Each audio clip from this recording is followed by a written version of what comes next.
Hello everyone. तो आज का हमारा टॉपिक है the case study of stolen generations. अब जैसा कि नेम से पता लगता है, जो जनरेशंस हैं उन्हें चुरा लिया गया। मतलब कि जो लोग हैं उन्हें उनकी जनरेशन से, उनकी फैमिली से दूर ले गए। ठीक है, उन्हें चुरा लिया और उन्हें कहीं और छोड़ दिया। ये जो केस स्टडी है, ये इंटरनेशनल कॉवेनेंट्स के तो खिलाफ है ही, पर साथ साथ ह्यूमैनिटी के भी खिलाफ है। तो आइए हम जानते हैं कि क्या हुआ था इस केस में। तो जो ऑस्ट्रेलियन एबोरिजिनल्स थे और जो टोरन स्ट्रेट आइलैंडर्स थे, उन्हें क्या किया जाता है, उन्हें अपने घर से दूर ले जाया जाता है। उन्हें घर से दूर ले जाया जाता है। उनका फैमिली, उनका कल्चर, उनका घर, सब छोड़ दिया उन्होंने। ठीक है, अब उन्हें यहाँ से दूर कहाँ लेकर जाते हैं? ये लेकर जाते हैं नॉन इंडिजीनियस इंस्टीट्यूशंस में। इन नॉन इंडिजीनियस इंस्टीट्यूशंस में ना तो उन्हें उनकी लैंग्वेज बोलने दी जाती और ना ही कल्चर फॉलो करने दिया जाता है। तो क्या होता है कि सपोज ये एक जगह है, ठीक है, अब यहाँ पर मेजोरिटी भी होगी, माइनॉरिटी भी होगी। तो ये मान लो हमारे पास माइनॉरिटी में लोग हैं, से कि अगर वाइट्स में ब्लैक्स हैं या कुछ भी ऐसा है, ठीक है, तो ये माइनॉरिटी है। तो जो एबोरिजिनल्स थे ऑस्ट्रेलिया के और जो टोरन स्ट्रेट आइलैंड के लोग थे, उन्हें क्या किया, उन्हें अपने घर से निकाल कर ले गए। कहाँ ले गए? नॉन इंडिजीनियस इंस्टीट्यूशंस में। ठीक है, ऐसे इंस्टीट्यूशंस में ले गए जहां पर ना तो वो अपनी लैंग्वेज बोल सकते थे, ना ही अपना कल्चर फॉलो कर सकते थे। अब ऐसी जगह पर ले गए।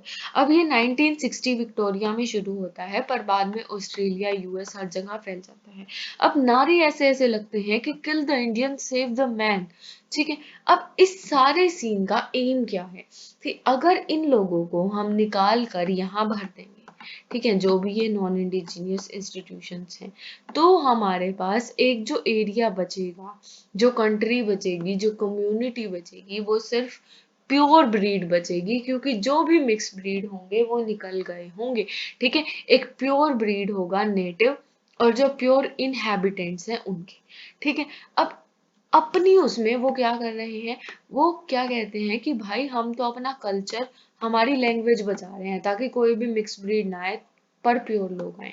ठीक है, पर किसी भी बच्चे को अपनी फैमिली से अलग कर देना, किसी आदमी को अपनी फैमिली से अलग कर देना, जनरेशन्स को एक दूसरे से दूर कर देना, ये तो ह्यूमैनिटी के ही खिलाफ है। तो इसीलिए क्या होता है, एक केस फाइल किया जाता है in Kruger versus Commonwealth. Kruger versus Commonwealth में जो क्रूगर है उसके साथ सेम होता है। तो वो क्या करता है, वो इंटरनेशनल कोर्ट ऑफ जस्टिस में इसके खिलाफ पिटीशन डालता है और वो कहता है कि ये क्या है, ये एक जेनोसाइड है। जेनोसाइड क्या है? जेनोसाइड है कि एक मास पॉपुलेशन को मार देना। ठीक है, जीते जी मारना ही है, जेनोसाइड ही है। ठीक है, पर क्या होता है, अब अगर मान लो कोई भी लॉ है, ठीक है, अब उस लॉ के प्रोविजंस होंगे। अब उन प्रोविजंस में मान लो कोई भी सेक्शन है, अब उस सेक्शन में अगर कोई ऑफेंस बताया है, ठीक है, अब ये जो ऑफेंस है ना, इसको प्रूव करने के लिए हमें क्या करना पड़ेगा, इस सेक्शन में उसके इंग्रेडिएंट्स दिए होंगे। ठीक है, कि ये होना चाहिए, ये होना चाहिए, ये होना चाहिए। अब इस ऑफेंस को प्रूव करने के लिए हमें इन इंग्रेडिएंट्स को प्रूव करना पड़ेगा। ठीक है, अब इन इंग्रेडिएंट्स को प्रूव करना, जो जेनोसाइड का लॉ है उसके जो ये इंग्रेडिएंट्स हैं, ये क्या है, ये बहुत ही वाइड हैं।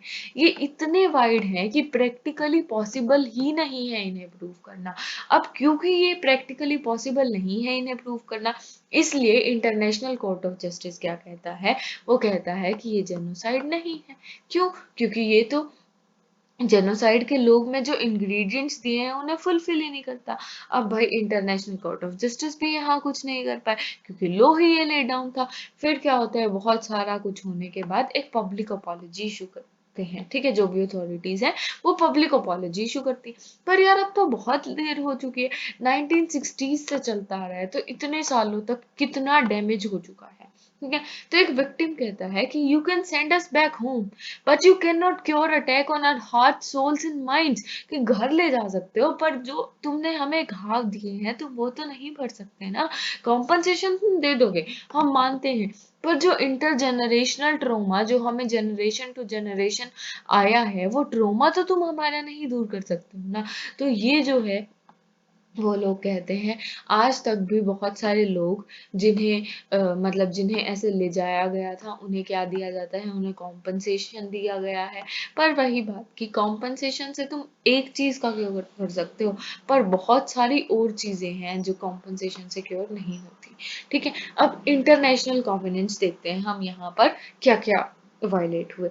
वैसे तो देखो बहुत सारे मिल जाएंगे, हम आर्टिकल देखेंगे, universal declaration of human rights है। ठीक है, अब इसके हम आर्टिकल्स देखेंगे, हम बहुत सारे सारे मिल जाएंगे, जैसे डिग्रेडिंग ट्रीटमेंट नहीं होना चाहिए। ठीक है, पर इसमें मैंने मेन मेंशन किया है। तो यूडीएचआर का आर्टिकल 25 क्या कहता है कि राइट टू लाइफ है, हर किसी को अपनी लाइफ को जैसे भी वो जीना चाहे वो है। फिर convention on rights of children का आर्टिकल 9 क्या कहता है कि किसी भी चाइल्ड को उसकी फैमिली से हम सेपरेट नहीं कर सकते। ठीक है, तो फैमिली में रहने का उसके पास हक है। यहाँ पर क्या किया गया, यहाँ पर बच्चों को छीन के और नॉन इंडिजीनियस जो इंस्टीट्यूशंस थे वहां डाल दिया गया। तो आर्टिकल 9 वॉलेट होता है। फिर international covenant on civil and political rights का आर्टिकल 27 क्या कहता है कि भाई जो भी माइनॉरिटी के लोग हैं ना, उनके पास राइट है कि वो अपना कल्चर और अपनी लैंग्वेज और हर चीज फॉलो करें, वो वैसे रहें जैसे सब रहते हैं। उनके पास भी उनके खुद के राइट्स हैं, नो मैटर वो माइनॉरिटी है, पर उनके राइट्स उनके पास जो हैं वो अभी तक सही सलामत हैं। तो ये थी हमारी आज की वीडियो। ऐसी ही और वीडियोस के लिए बने रहिए, चैनल को लाइक कीजिए, सब्सक्राइब कीजिए। Thank you.